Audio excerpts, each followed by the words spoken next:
Good morning. I've determined that this 1980s something TV stand is not worth fixing. So let's get started fixing it, because that's what we're going to do today. Nope, we're not going to do any of that.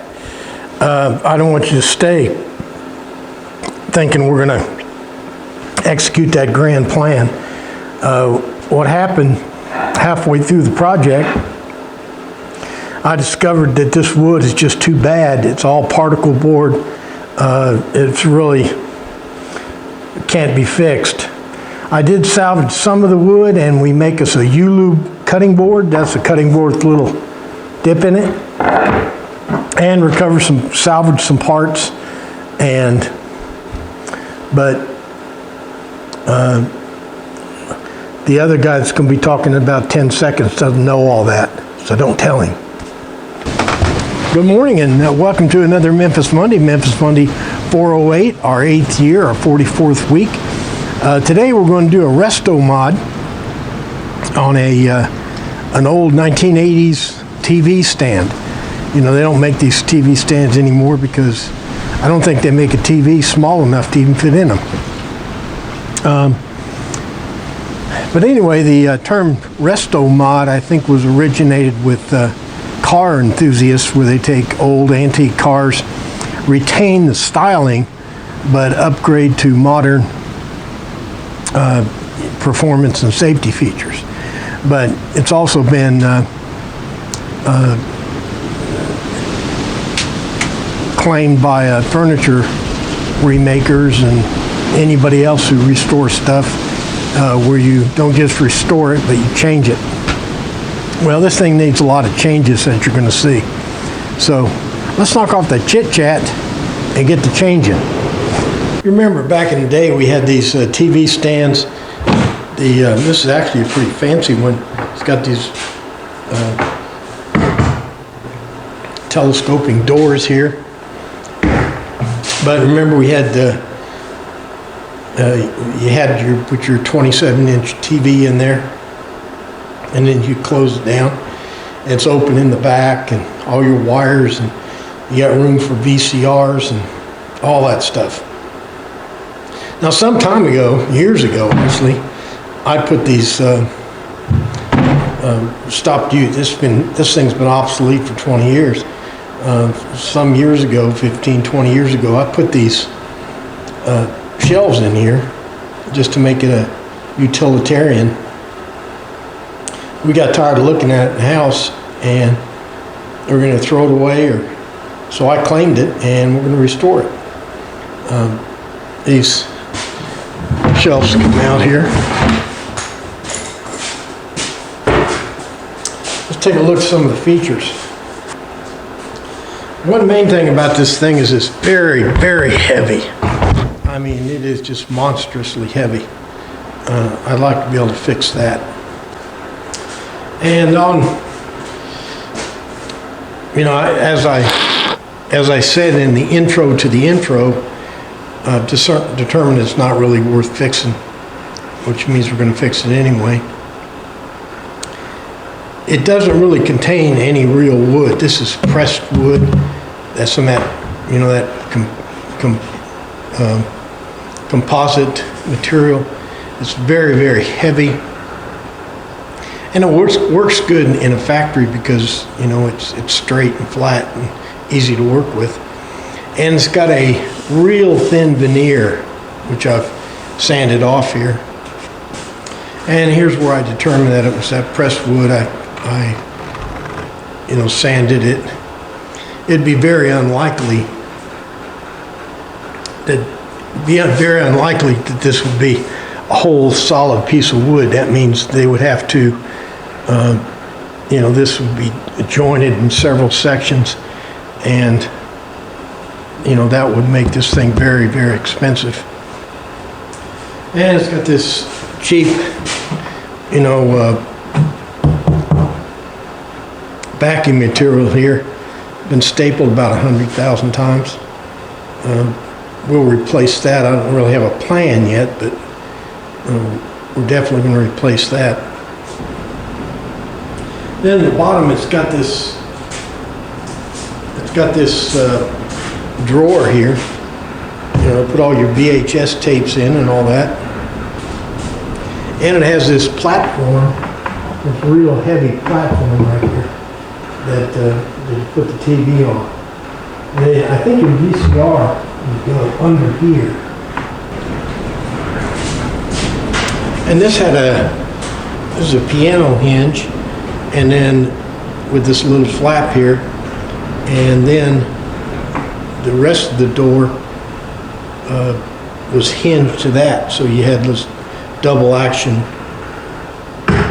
drawer, so you could fold the door back.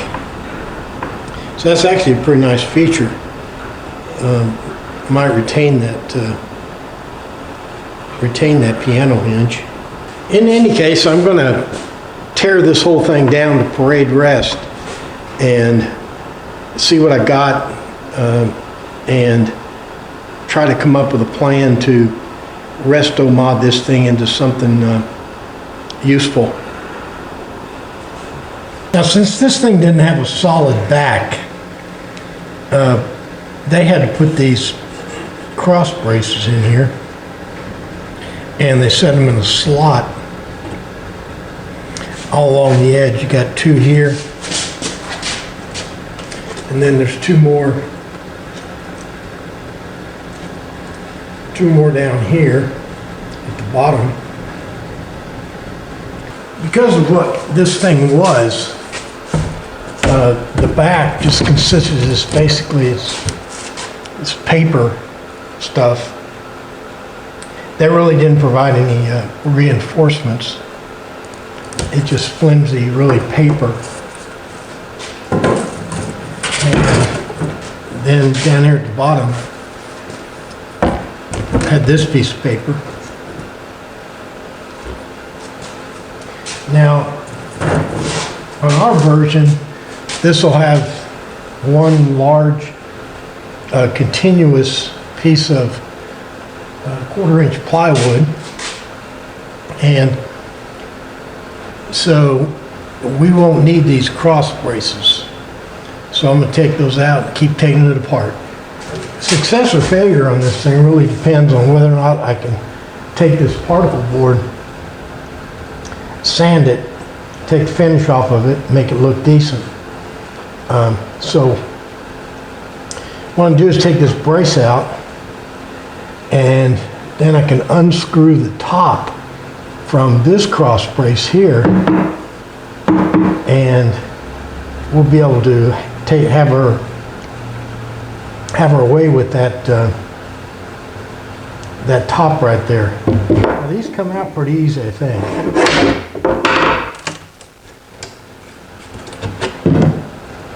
They're just put in there to keep the thing from racking. Okay, now I can just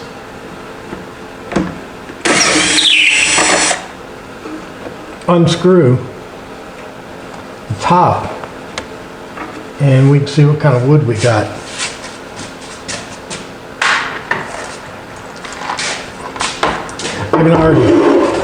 I can already tell you it's not going to be very good wood.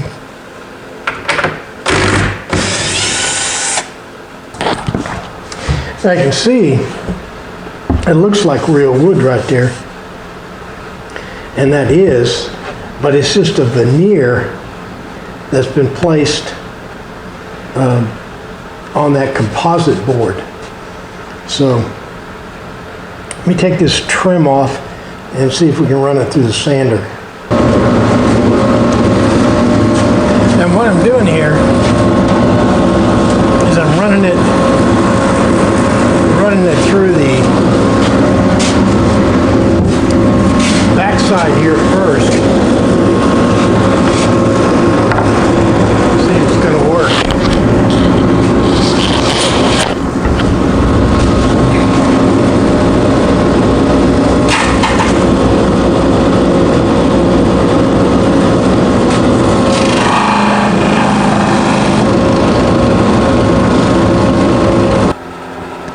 Well, I'm defeated, at least for the original plan. Sanding didn't work. That veneer is so thin, as soon as the sandpaper touches it, it just evaporates. Let me show you the problem, and we'll talk about the new plan. Here's the veneer that I thought I could just sand, but it's just too thin. Here is what we just ran through the planer, and you can see that it just took that veneer right off. I got some veneer over on this side, but it's not even finished sanding.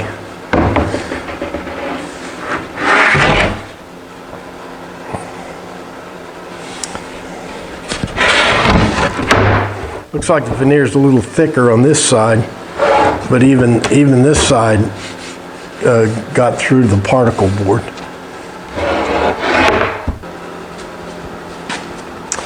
I tried taking the finish off using chemical stripper, and that took the poly off and any wax or anything like that, but it wouldn't take the stain off.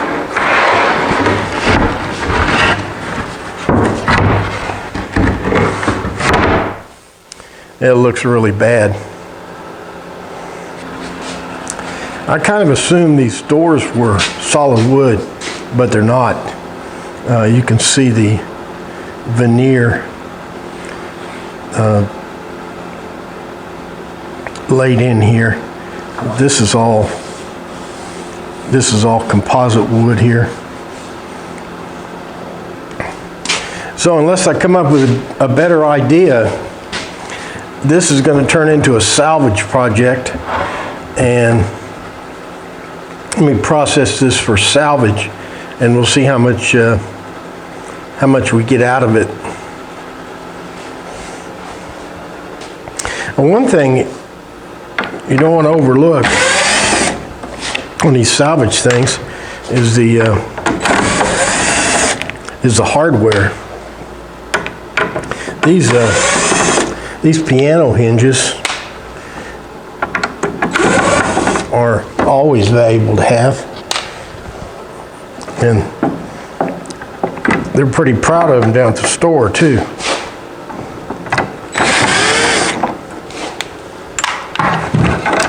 So there's a nice piano hinge we can use for a project. And we got some hinges here.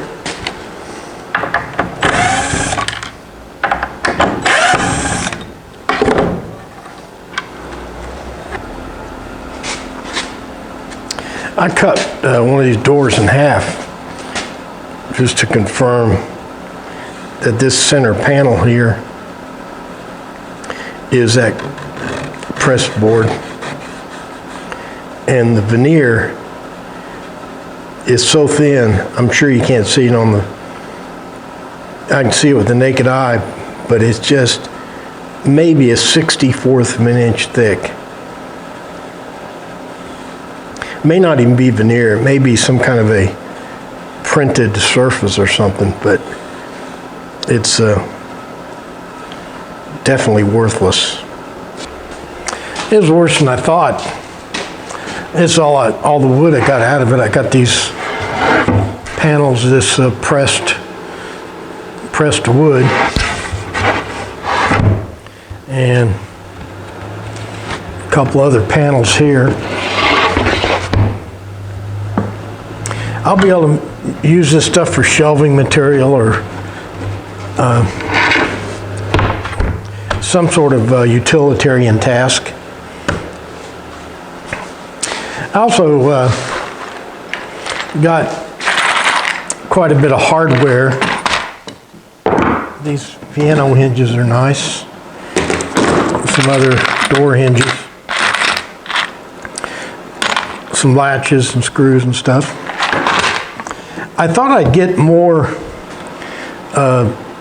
solid wood, but it was all shaped and had holes through it, and this is basically all I could get. It's mostly poplar.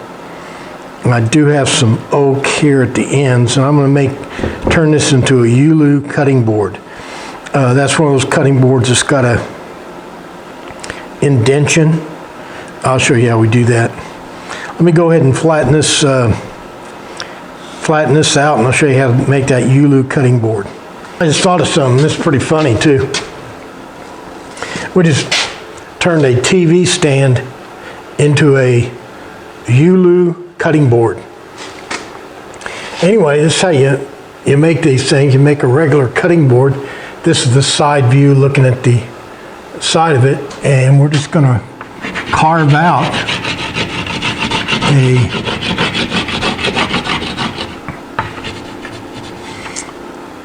carve out a rounded hole in the top of it. And this, looking down from the top, it'll be a round hole like this.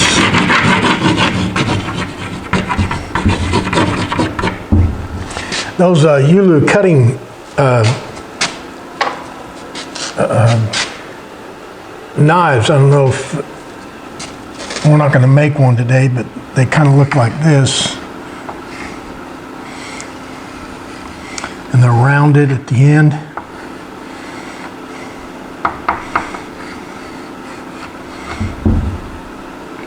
And you cut up vegetables with them and stuff. Anyway, that's what we're going to do. I'll show you how to do it. Here's our cutting board. I haven't put an edge around it or anything, but I got a circle drawn here, and I want to dish that out. And you could do it with a file or chisel or whatever you want to use, but the best tool is to use one of these grinding wheels, and it's real fast and easy.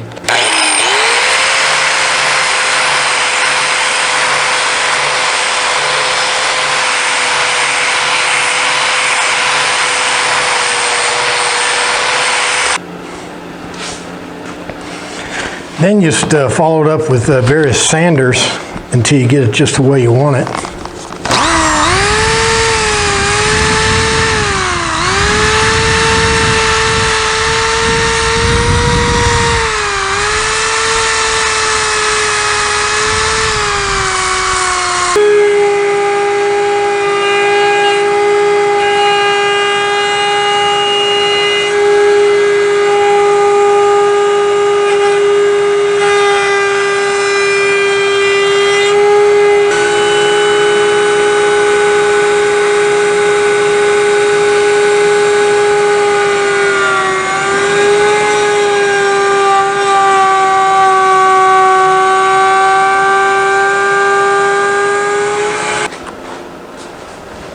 That does it for 408. Our original plan was to restomod this old TV stand, but we discovered the wood was just too bad. It was just about 99%. This particle board is unsalvageable. We did get some particle board panels here that we can use on some utility item. Excuse me. And we got quite a bit of hardware, piano hinges, and we made a Ulu cutting board. I owed a guy a Ulu cutting board, so I went ahead and made it out of some of the salvaged wood from a project. Well, I guess that'll do it for another Memphis Monday 408. Since you've stayed this long, maybe you'll listen to a 30-second story. I was in the Navy. I wasn't a Navy SEAL, but I knew Navy SEALs, and one of them was telling me a story one time. They went out with a rubber boat, and the instructor took this 50-pound weight out, 100-pound weight, I don't know what it was, and he threw it over the side. And he told the guys to go down and get it and bring it back up. And they tried for hours to pick that thing up off the sea floor and bring it to the surface. And they finally decided that they'd failed the drill. But it turns out the lesson was sometimes things are impossible. Sometimes you just can't do them. And they should have figured that out before wasting all their effort on it. So that story is kind of goes along with today's project. We got into it, discovered the wood was worthless. The project at that point became impossible, and so there was no use to continue. We did make a nice little Ulu cutting board. We salvaged some panels, so we got some work done. But the original plan had to switch to Plan B. All right, like, favorite, share, and all the stuff do on the internet. But most important, what is it?